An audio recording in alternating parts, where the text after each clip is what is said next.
தமிழ் பொது வேட்பாளர் குறித்து தமிழரசுக் கட்சியின் நிலைப்பாடு, சாணக்கியன் வெளியிட்ட கருத்து. மாகாண சபை முறைமை வழங்காத வேட்பாளரை தமிழ் மக்கள் ஆதரிக்க மாட்டார்கள், ஐயாதுரை ஸ்ரீரங்கேஸ்வரன் தெரிவிப்பு. அறகலைய போராட்டத்தின் பின்னணியில் ரணிலுக்கும் தொடர்பு, நாமல் பகிரங்கம். எதிர்வரும் ஜனாதிபதி தேர்தலில் 50% மேற்பட்ட வாக்குகளை பெறுவோம், அனுர உறுதி. அநீதி இழைத்தவர்கள் ரணிலுடன் இணைந்ததால் அவர் தமது ஆதரவை இழந்தார், ரிஷாட் பதியுதீன் தெரிவிப்பு. தீவிரமாக பரவும் குரங்கு காய்ச்சல், சில நாடுகளில் அவசர நிலை அறிவிப்பு. அனைத்து விதமான பிரச்சினைகளுக்கும் 11 நாட்களில் தீர்வு காண ஸ்ரீ மாரியம்மன் ஜோதிட நிலையம். தொடர்புகளுக்கு 0091 990 816 585 6. தற்போதைய சூழ்நிலையில் இலங்கை தமிழரசுக் கட்சியின் பெரும்பாலான வேட்பாளர்கள் தமிழ் பொது வேட்பாளர் தேவையற்ற விடயம் என்பதில் ஒருமித்த கருத்துடன் உள்ளதாக தமிழ் தேசிய கூட்டமைப்பின் மட்டக்களப்பு மாவட்ட நாடாளுமன்ற உறுப்பினர் இரா சாணக்கியன் தெரிவித்துள்ளார். மட்டக்களப்பு ஊடகமையத்தில் நேற்று நடைபெற்ற ஊடகவியலாளர் சந்திப்பிலேயே அவர் இவ்வாறு குறிப்பிட்டுள்ளார். பொது வேட்பாளர், தமிழ் வேட்பாளர் என்று அழைக்கப்படுறவர், அவரை அந்த பொது வேட்பாளர் என்ற விடயத்தை நாங்கள் இதுக்கு மேலே பேசி அவசியம் இல்லை என்ற அளவுக்கு மட்டக்களப்பிலே நான் எங்களுடைய மாவட்டக்கள உறுப்பினர்களே அந்த கூட்டத்திலே கிட்டத்தட்ட 33 பேருக்கு அளவாக மாவட்டக்கள உறுப்பினர் கலந்து கொண்டவங்கள்.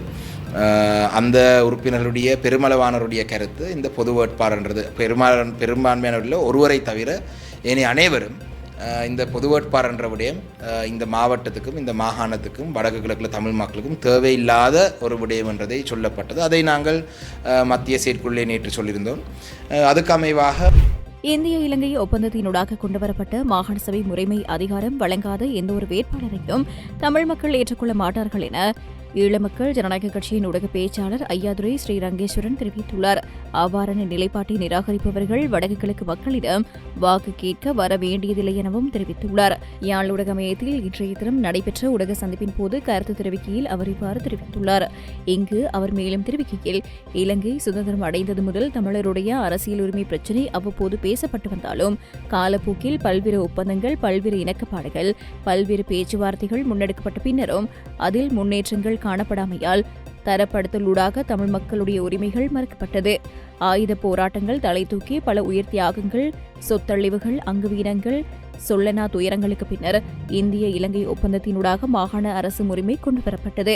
13வது திருத்த சட்டத்தினூடாக கிடைத்த அந்த குறைந்த அதிகாரம் கொண்ட மாகாண முறைமைக்கு அதிகாரங்களோ அதிகார பகிர்வோ வழங்க மறுக்கும் ஜனாதிபதி வேட்பாளர் வடக்கு மற்றும் கிழக்கு மாகாணங்களுக்கு பிரச்சார நடவடிக்கைகளுக்கு வர தேவையில்லை. அவ்வாறான வேட்பாளர்களை தமிழ் மக்கள் ஏற்றுக்கொள்ளவும் மாட்டார்கள் என்று அவர் தெரிவித்துள்ளார். அறகலைய போராட்டத்தை நிர்மாணித்தவர்களில் ஜனாதிபதி ரணில் விக்ரமசிங்கவும் ஒருவர் என ஸ்ரீலங்கா பொதுஜன பெரமுனவின் ஜனாதிபதி வேட்பாளர் நாமல் ராஜபக்ஷ தெரிவித்துள்ளார். சிஸ்டம் சேஞ்சர் என்ற முறைமை மாற்றத்தை கோரி போராடிய இளைஞர்கள் இன்னும் வீதிகளிலேயே இருக்கின்றார்கள் எனவும் தெரிவித்துள்ளார். தொடர்ந்தும் கருத்து வெளியிட்ட நாமல், அறகலையவில் ஈடுபட்ட ஒரு பிரிவினர் ரணில் விக்ரமசிங்கவுடன் தொடர்புபட்டிருக்கின்றார்கள். அவரது செயற்பாடுகளை பார்க்கும்போது அவரும் அறகலைய போராட்டத்தின் சூத்திரதாரிகளில் ஒருவர் என நிரூபணமாகியுள்ளது. போராட்டத்தில் ஈடுபட்ட இளைஞர்களுக்காக செய்ய வேண்டிய வேலை திட்டங்கள் இருக்கின்றன. அவற்றை நடைமுறைப்படுத்துவதற்கான திட்டமிடல்கள் எம்மிடம் உள்ளது என நாமல் குறிப்பிட்டுள்ளார். எதிர்வரும் ஜனாதிபதி தேர்தலில் நிச்சயமாக 50% மேற்பட்ட வாக்குகளை பெற்றுக்கொள்ள முடியும் என தேசிய மக்கள் சக்தியின் தலைவர் அனுரகுமார் திசாநாயக்க தெரிவித்துள்ளார். சில வேளைகளில் 60 முதல் 70% வரையிலான வாக்குகளை பெற்றுக்கொள்ள முடியும் எனவும் தெரிவித்துள்ளார். பெலவத்தையில் நடைபெற்ற ஊடக சந்திப்பொன்றில் அவர் இதனை தெரிவித்துள்ளார். கோட்டபாயவுக்கு கிடைத்த 69 லட்சம் வாக்குகளில் 50 லட்சம் வாக்குகள் பொதுஜன முன்னணி கட்சியை சேர்ந்தவர்களினால் அளிக்கப்பட்டதால் கிடைக்கப்பெற்றது எனவும் தெரிவித்துள்ளார். சஜித்துக்கு கிடைத்த 55 லட்சம் வாக்குகள் சஜித்துக்கு ஆதரவானது அல்ல எனவும் அது கோட்டபாயவுக்கு எதிரான வாக்குகள் எனவும் தெரிவித்துள்ளார். இந்த கட்சியை சாராத 80 லட்சம் வாக்குகள் உள்ளதாகவும் 12 லட்சம் புதிய வாக்குகள் காணப்படுவதாகவும் தெரிவித்துள்ளார். எனவே தேர்தலில் தேசிய மக்கள் சக்தி 70 லட்சம் வாக்குகளை இலகுவில் பெற்றுக்கொள்ளும் என அனுரகுமார் திசாநாயக்க தெரிவித்துள்ளார். நாட்டில் அநீதி இழைத்தவர்கள், கொடூரமாக செயற்பட்டவர்கள் மற்றும் ஜனாசாக்களை இறைத்தவர்கள் ஜனாதிபதி ரணில் விக்ரமசிங்கவுடன் கைகோர்த்துள்ளதன் காரணமாகவே தங்களது ஆதரவை அவர் இழந்தார் என அகில இலங்கை மக்கள் காங்கிரசின் தலைவரும் நாடாளுமன்ற உறுப்பினருமான ரிஷாட் பதியுதீன் தெரிவித்துள்ளார். மன்னார் முசலியில் நேற்று மாலை இடம்பெற்ற விளையாட்டு நிகழ்வொன்றில் கலந்து கொண்டு கருத்து தெரிவிக்கும் போது அவர் இவ்வாறு தெரிவித்துள்ளார். ரணில் விக்ரமசிங்க அவர்களோடு எங்களுக்கு எந்த பிரச்சனையும் இல்லை. அவரை பொறுத்தவரையிலே எங்களிடத்திலே நல்லெண்ணம் தான் இருக்கிறது.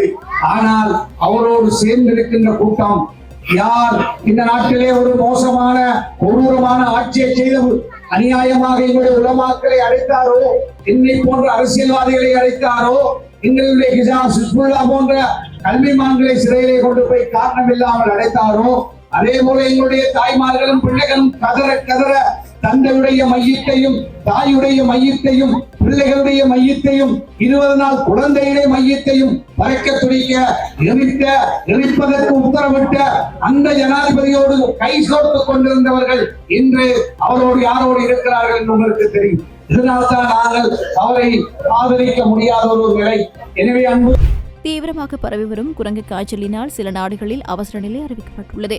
இந்த வருடத்தில் மாத்திரம் கொங்கோ நாட்டில் 16,700 குரங்கு காய்ச்சல் தொற்றாளர்கள் அடையாளம் காணப்பட்டுள்ளதுடன் 570க்கும் அதிகமானோர் பலியாகியுள்ளதாக தெரிவிக்கப்பட்டுள்ளது. 2022ஆம் ஆண்டு டிசம்பர் மாதம் குரங்கு காய்ச்சல் நோய் தொற்றை தேசிய அச்சுறுத்தலாக கொங்கோ அரசு அறிவித்தது. அதனைத் தொடர்ந்து அதிகரித்து வந்த நோய் சம்பவங்களை கையாள்வதற்காக 2023ஆம் ஆண்டு பிப்ரவரி மாதத்தில் நிர்வகிப்பு அமைப்பு ஒன்றை அந்நாடு அமைத்தது. ஆப்பிரிக்க நாடுகளில் குரங்கு காய்ச்சலினால் பாதிக்கப்பட்டு இதுவரையில் 18,737 பேர் பாதிக்கப்பட்டுள்ளதாக ஆப்பிரிக்க சுகாதார ஒன்றிய ஸ்தாபனம் தெரிவித்துள்ளது. இந்த நிலையில் கொங்கோ உள்ளிட்ட சில ஆப்பிரிக்க நாடுகளில் அவசர நிலை அறிவிக்கப்பட்டுள்ளதாக தெரிவிக்கப்பட்டுள்ளது.